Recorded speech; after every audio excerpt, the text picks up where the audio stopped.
नौ महिना कोखमा राखी तिमीले भित्र्यायो मलाई यो संसारमा बोकी जति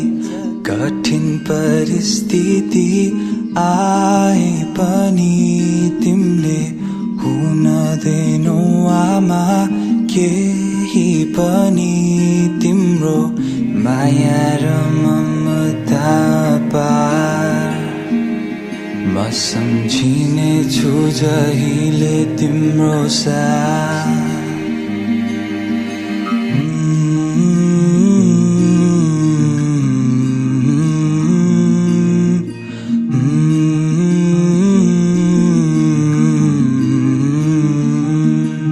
क्षमा